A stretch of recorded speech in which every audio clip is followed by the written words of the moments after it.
Hi Alex, hi viewers and listeners. Interesting to hear Kemi Badenoch and the like backing Keir Starmer when he references the Greenland natives, saying it should be down to the Greenland residents, the locals, who decide their own future, and only them. Isn't it interesting? Funny, eh? So Keir Starmer doesn't have the same tact when it comes to the Chagosians, as Nigel Farage was just referencing to. He sold them down the river, despite their will to stay under British territory. So a bit of a two-tier Keir going on there for starters.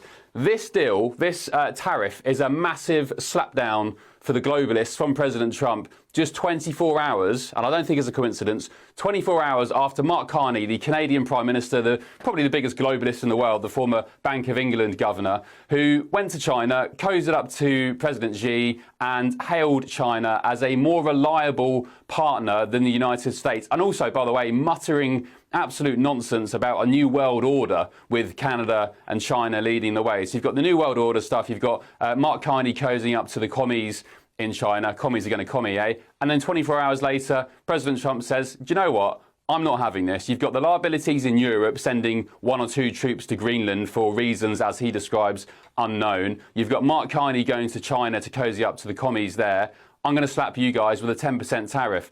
I've been long of the argument, Alex, listeners and viewers, that President Trump, for some of his faults and his bluster, and he's not perfect, I'm not saying that, but to me it seems like he is the only person in the West at the moment trying to save the West from themselves.